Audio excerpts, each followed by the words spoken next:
basically silver and platinum both are up over 20% this year. And you know, we're just halfway through the year. So it's been interesting. We've had clients sell some of their gold and go into silver because they believe that we're just in the beginning. You know, we're lucky we can do that. And if you do it in an IRA, which people do with us, there's no taxes. So there's people that have bought gold from us 4 years ago, more than doubled their money.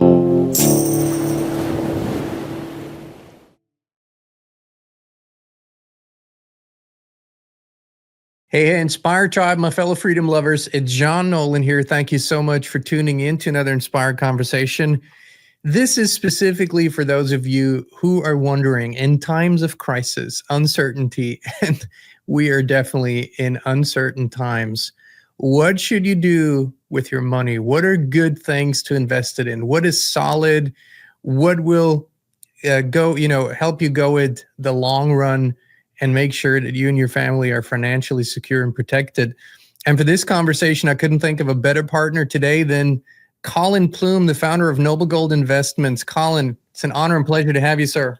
Yeah, John, it's good to be here. By the way, what a week to jump on your show, just with everything happening in the Middle East.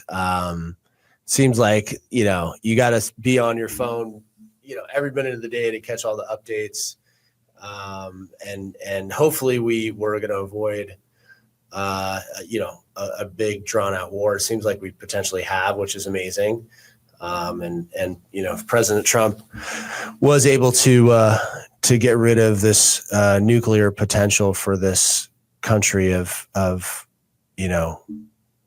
terror, I hope that that's the case, and I hope we're near the end. I doubt there won't be any more rockets fired, but the history has been something that they don't know how to not fight with each other. I mean, it's something that's just so ideological there, but hopefully we've avoided a big war.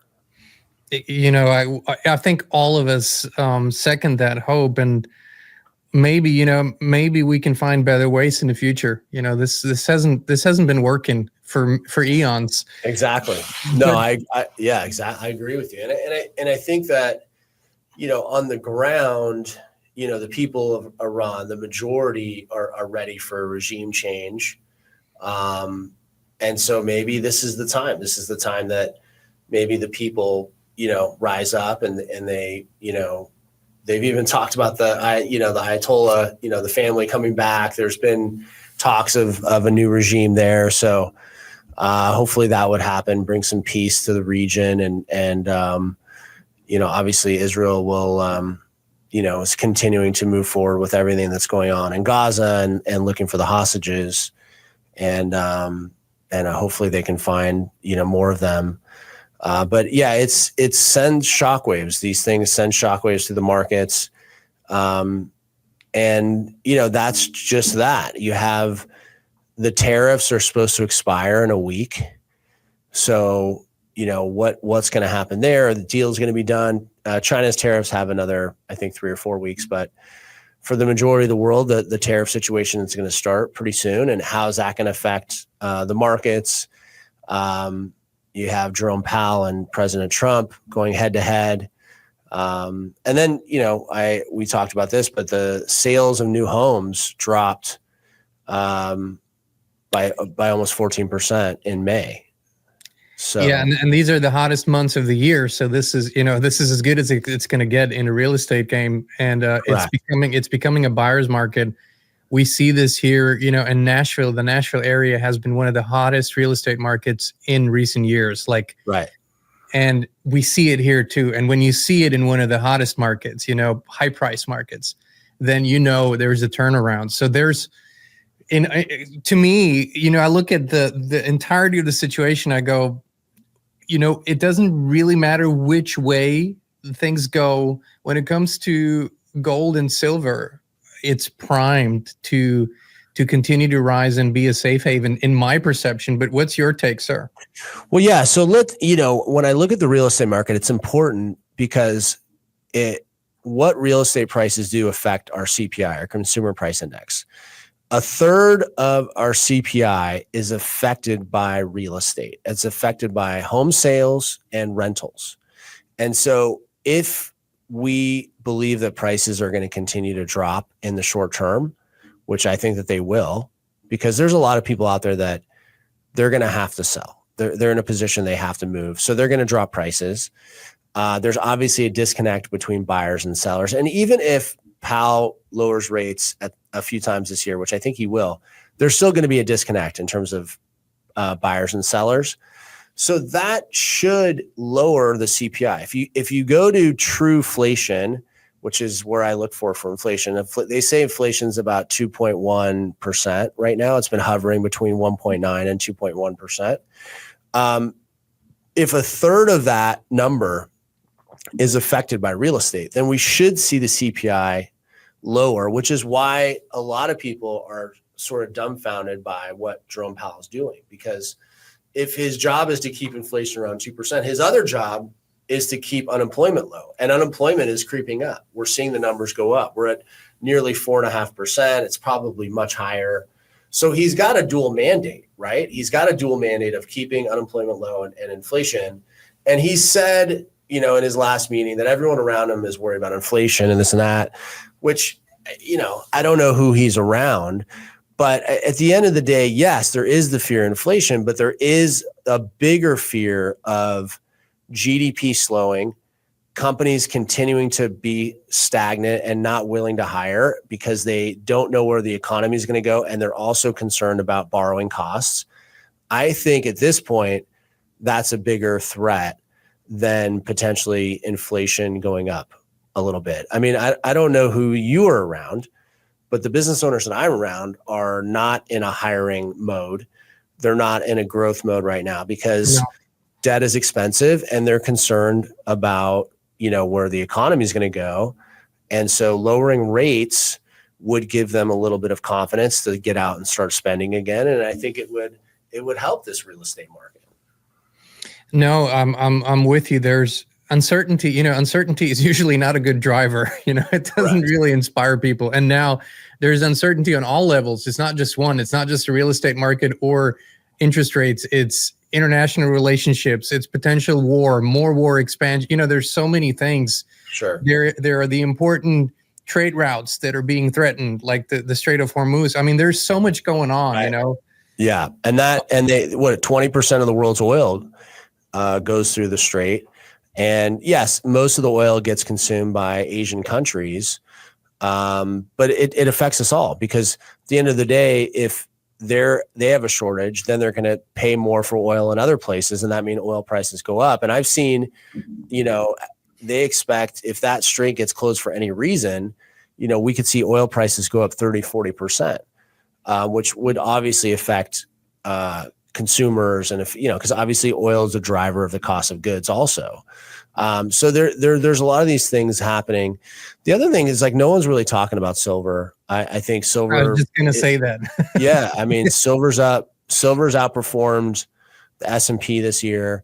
It's outperformed Bitcoin this year, and it's still got a lot of room to run. I mean, we've been talking about, silver being really sleepy and when I released my book in December, January it started to move a little bit. And I said, maybe my predictions of $36, $37 silver is wrong. Maybe I was a little too ahead of it, but we hit it. We're starting to see that move happen. And I feel confident in my expectations that we're going to see silver in the high 40s in the next 12 to 18 months. I think we're going to see it. We're just at the beginning of this bull run.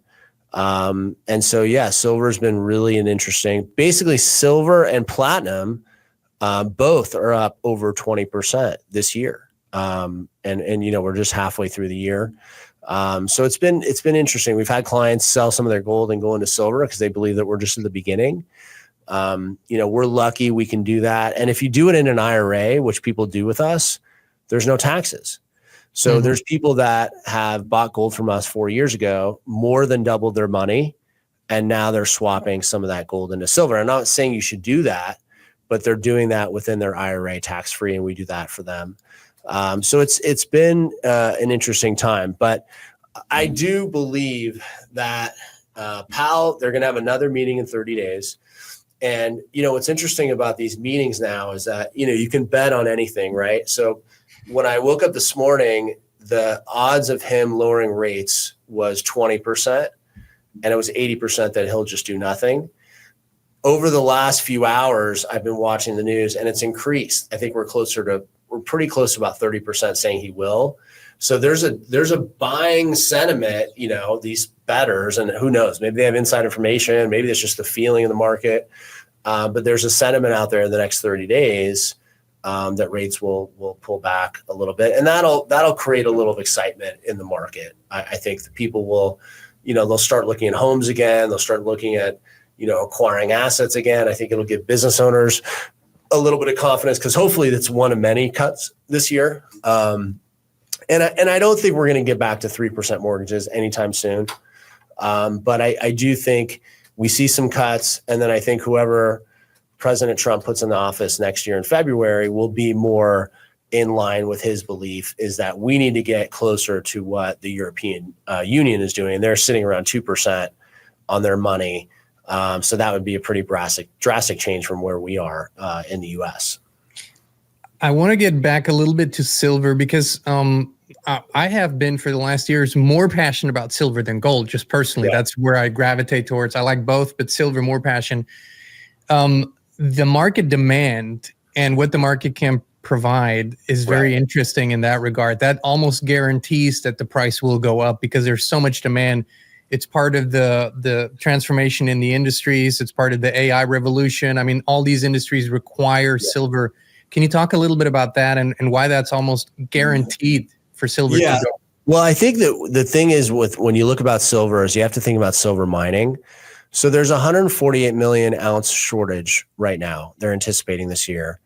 They're anticipating that to continue to grow over the next few years. But part of the reason that you have that shortage, because if you're a miner at now these new prices, silver mining would be very profitable. The problem is what happened after 2012. And after 2012, the price of silver dropped and got into the teens. And when it was in the teens from 2014 to 2019, miners were turned off by mining because the cost to mine was in the high teens and the low 20s. So you had all these silver miners just get out of the market. They just started mining other metals. And do you know like how long it takes to, like if you and I today were like, how long are we want to do a silver mine? Like how long do you think it would take to get silver out of the ground from like? I don't know specifically about silver. I've been to Colorado. We were in Colorado a couple of years ago, and we're visiting gold mines and potential gold mines. I mean, these are decade-long projects, decades. Correct. Yeah. It takes, they say anywhere, the fastest would be 10, 11 years. And they say the norm is like 15 to 18 years. So let's say they just stopped mining because it wasn't profitable, because of where the price was. And then in 2020, the price started. So let's say that silver miners started to get excited again and they started mining. If they just started again in 2020, that means they're not going to see enough silver to cover a windfall until 2031, 2032, 2033. So we're years away from having enough silver if they can find it. And that's just if the demand doesn't really continue to skyrocket. But there's a lag time here. And so that's why when you talk to people about silver hitting $50 or $60 or $70 an ounce, it's not that unbelievable, because every year for the past 3 years, we've had a shortage. So if the shortage continues, that means the buyers that have to have it, like the US government, the Defense Department that need it for missiles and, the Tomahawk missiles and all the electronics they're using, they're going to just have to pay substantially over the market price because they have to have it. So you have all these buyers that it's not optional. They have to buy it. It's not like buying jewelry. So they're going to continue to push the price up. They're going to continue to absorb it. And I think we talked about this last year. The US government bought over $400 million in silver and about $100 million in gold. So I think we're moving into this commodity super cycle here where, oil's on the brink, as we talked about. Silver's on the brink. Platinum's up over 20% this year too. Platinum was really sitting dormant in the 950, 940 range per ounce. And now we're sitting close to about $1,300 an ounce today. So all the commodities are really, getting expensive. And you can see China, China is laying dormant in all of these things that are happening, right? They're not involved in getting involved in the Middle East. They're avoiding all the majority of these conflicts. They're out of the Russia, Ukraine. They're just profiting. China owns 35% of the world's rare earth metals, and they're buying gold and silver. So they're just watching everybody spend and, getting fiat wars and money wars, and they're just sitting back and accumulating assets as they can. So it's pretty telling right now what's happening out there. And I have a really good friend that runs a hedge fund, and, they buy distressed assets. That's kind of their niche. And he was saying that, it's a lot of what they do is kind of heavy risk, but then they have to hedge it with safety. And his big play the last 2-3 years has been gold. And then we had a long conversation about a week ago about silver. Their protection play is silver. They really like silver over the next 2 to 3 years. So it's interesting that even, people that are hedging on the markets, like big, this hedge fund, I think, has like $4 billion in assets, that they're looking at silver as a hedge. And silver typically is not your hedge metal, right? It's your more kind of rocket ship, but he thinks silver at this price is sort of a no-brainer. And he feels very confident that silver is going to break through $50 an ounce in the not too distant future. I've heard now many times that people say, Bitcoin is a new gold, and really gold's going to go out of style for your retail investors, and that's not going to work anymore. What do you say to that? Yeah, I mean, it's still to this day. I mean, as much as I have a cryptocurrency trading platform called My Digital Money. I mean, I have money there. Is it still speculative in my mind? Of course. Is there ETFs that have given it more credibility? Of course.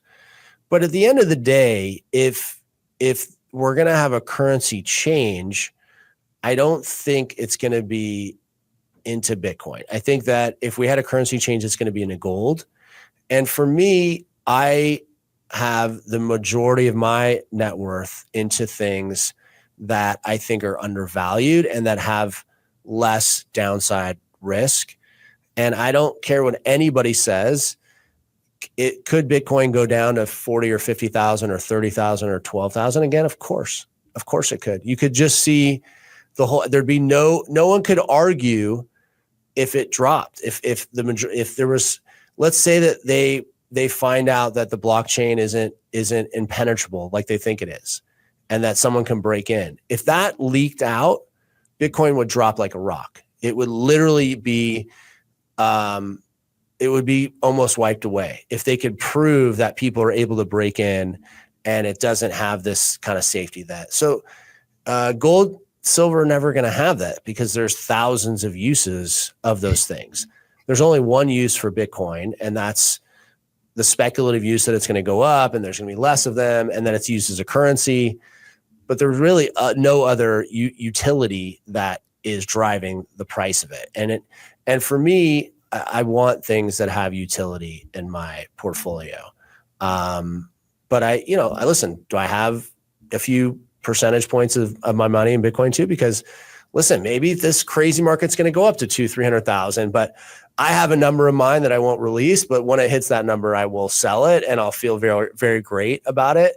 And I won't look back because I do think it's heavily speculative. And I do think there's a point that we don't see these prices anymore. I don't know when it'll happen, but I can't believe that it will stay at 100 or 200 or 300,000 forever. I don't buy that story. And there's this entire other perspective on the crypto market as a whole. Is we're in this infancy stage, and the vast majority of these coins and of these and it's going to go away. At the end, when this becomes a useful tool in everyday transaction, it's going to be a certain number of coins or a certain number of tokens, but it's not going to be this spectrum of thousands and thousands and thousands. So there's going to be a correction here too. We're sort of, I think, in the infancy stage. But I'm thinking about our audience. I'm thinking about people that have worked all their lives, that have accumulated maybe some wealth, and that sort of want to see it protected, want to see their buying power protected, want to be in something they can feel, they can sleep well with. Yeah. And to me, that's still precious metals is still one of the big places for me. What are the upsides? And a lot of people don't know that you don't have to necessarily buy gold bars and have them shipped to your house.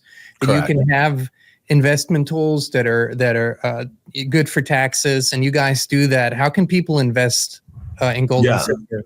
Yeah. So in 1987, they started to allow physical precious metals in your IRA. A lot of people don't know that. So we're not a fund. You're buying physical metals, and you're getting the tax relief that you would get in any kind of IRA. The benefit of a self-directed IRA, which if anybody has like an old 401k or an account they're not in charge of, I would always recommend doing a self-directed IRA because you're in charge of what happens with your investment. But the biggest thing that I think people find is once you buy the gold and you have it, the fees are flat. Whereas when you compare, when you talk to anyone that knows what they're talking about in terms of like a managed account with mutual funds, you're paying 2 fees to have a mutual fund in an account with an advisor. So you're paying it whether it's a traditional advisor or if you have a 401k, they have the same fees. So you're paying that 1%, 1.5% management within the 401k, or you have a financial advisor, maybe they're charging 0.5%, a point, whatever it is. And then if you buy mutual funds on top of that, they're charging percentage points for every trade. So what people don't realize is that you're paying double the fees with these types of accounts. With us, the annual fees, insurance, tax reporting, everything is $275 per year to have it. Whether you have 100,000 or 200,000 or 50,000, or, for a lot of our clients, they went from 100,000 to 250,000. It's still $275 per year. So even if best case scenario, you're only getting charged 1% on $200,000, that's $2,000 you're paying in fees, but you're not, you're paying more. You're probably paying 2 to 3%, which ends up being $4,000 to $6,000 a year. Ours is at, $275. And that $275, you can actually write off that $275 because it's a IRA fee for the custodian. You can write that off in your taxes. So not only is it less, but you can write it off. So I think when you analyze those things, people aren't aware of that. Now, obviously, you're in gold, so gold's got to go up and do well too. So there's the other aspect of it. But just fees to fees, there's a pretty significant savings there. And so that's why when people talk to me and they have multiple accounts, I think like it's always good to try one, have one in gold and silver, and then hedge it against your equity accounts and kind of play it out over the next few years. And it's a great way to diversify, is to have those 2 accounts kind of working. And, obviously the stock market's done good things too, but you have to factor in those fees as part of it. So, if you make 8% in a year and you've paid 3% fees, you've only made 5%, right? Whereas with us, the fees are so much lower. So yeah, we do that way, IRAs, old 401ks, or we can store for you if you want it stored, because some people don't want a lot of gold and silver. They're traveling or they just don't want it home. We can store the metals. It's all the same metals. And people say, oh, when you're storing it, it's segregated gold and silver. It's all insured through Lloyd's of London. It's all the same. And I was talking to someone earlier about that. I mean, we've been doing this. I've been in the business 16 years. I've owned Noble Gold. It'll be 10 years in June of next year. And we've had less than half a dozen packages have issues shipped in the nine years we've been in business. All of them have been insured. All of them we fixed.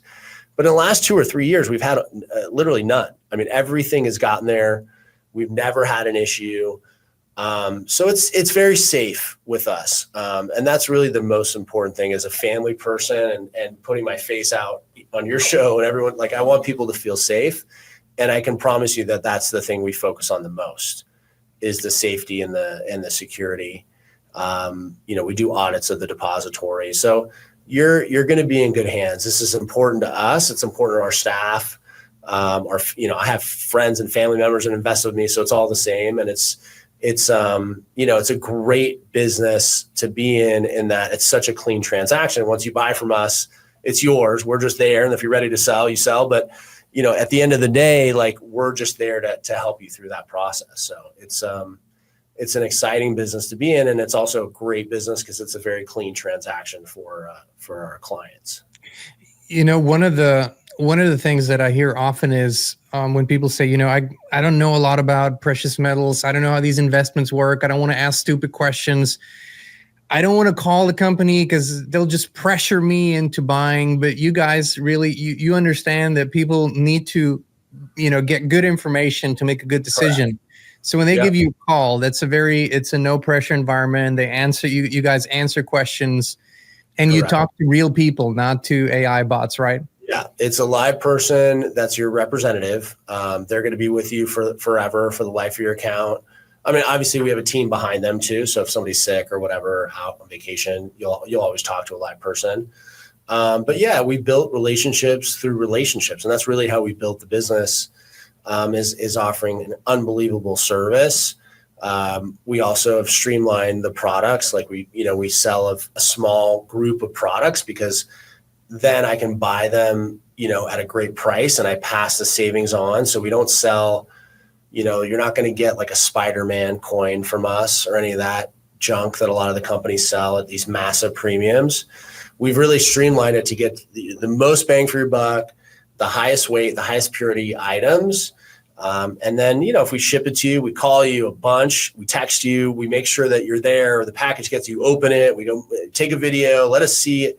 And we really kind of walk you through that whole process. And then if you need to sell, we walk you through how to get the metals back to us. But you can see our reviews. We've hit the point now. I think we have like 1,200 reviews online from clients, 5-star reviews. We really focus on that experience. But ultimately, like, if you want to talk to an expert and feel like it's a friendly conversation, you're going to get that with us. And we're not going to pressure you. Ultimately, it's your decision. We're busy, so we're going to give you information, answer your questions, and then if it's not right or it's not the right time, we'll just get it out to you, and then you call us when you're available, because we think it's important to have a long-term relationship, and we want you to make the decision when you feel good about it.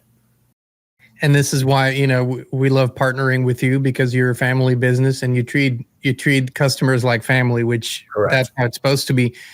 Collin, you made you sort of told us how you see silver going. Where do you think gold could go in the next year and then till the end of the decade, just given all the developments around gold? Well, that's the thing about them lowering rates. Lowering rates is a sign that the dollar is going to get weaker, right? That's what lowering rates will do. And typically when the dollar gets weaker, gold does better. It could pull back initially, but you're doing two things. One, you're opening up the money supply and you're making money cheaper, which means there's going to be more debt, which is the downside of doing this. Is like you're just kind of expanding the money supply. But the upside for items that have a limited supply is they do well. So that's why I think real estate will do well, because there's a limited supply. And I think that precious metals will do well because there's a limited supply. So you're sort of like freeing up cheap money to let things kind of go. And so I think if we're going to be on this, where we kind of open up the floodgates, the Fed's been very tight on monetary policy, but if they open the floodgates up, if you look back at history, if you look at 9/11, if you look at during COVID, those were times where we opened up the money supply, right? We had to get more money out there, and you can see what gold did during those timeframes. So if you have them lower rates, and then you have any potential skirmish or war that happens, and then we have, the college debt bubble exploding, and, commercial real estate still really in if you have any of these crisis happen, you're going to see a flight to safety in it. So I think that 4,000 gold is very realistic. And I will leave, I'll kind of end on this one thing that I think is interesting is that as much as we talked earlier in this year about them doing an audit of Fort Knox, they have not done it. And they've gone quiet about it too. They've gone completely quiet. They sort of sent a memo out saying that we did it, don't worry about it. But that's all not what Trump and Elon Musk said. They said nobody believes. And nobody does believe. And so if nobody believes that they have the gold that is owned by us, right? That should be our gold. Then you should do the audit. Like, they're willing to do everything else with a camera. Like, why wouldn't they do this with a camera? So I find it telling that they have not done this audit. There was a big push for it. They were talking about it, and then it's not talking. And I think, they were talking about, bringing the price of gold from the $40 an ounce to where it is today, which would add, money onto our balance sheet. They talked about all these things. And so what I think is they've either sold a lot or they've leased a lot of that gold out and we don't own it. And that would be devastating to the dollar. So with everything that's happened, this whole thing about transparency, we still have not seen the gold in Fort Knox. So I just think there's more happening there that we don't know about, and we're not getting the full picture. And, I think we're in a position where we're kind of at this breaking point here with the economy. The tariffs are going to come in a few weeks. There's a lot of things that are going to happen. So, and we haven't seen the one thing. We haven't seen a lot of people just hand their houses back to the banks, but people are pretty close to doing that. And most banks today are not set up in a way to be able to handle that kind of flood of homes coming back to them. So, everybody remembers what happened in 2008 and 2009. And what had to happen was that the government had to step in and give a bunch of money to a few banks, right? They had to give them money to sustain, which just costs us more money. So there's a lot of things that are happening. So I think 4,000 gold is pretty realistic in the short term. I think so too. And our gold and silver holdings are the one thing that I never think about. It's like a no-brainer for me. So I would encourage everyone to either give them a call or go to noblegoldinvestments.com. Look around. You can get sort of a guide that they send to you where you can learn more about it, or you can call them and just ask questions. Don't be shy. Ask your questions. Make sure you get the information that's right for you. And if it's the right thing to do, you move forward. Collin Plume, it's always such a pleasure and honor to have you, sir. Thank you for being with us today. Thanks, John. Good talking to you. And Inspire Tribe, thank you so much for tuning in. We love you. We appreciate you. And we will be back with you again very, very soon.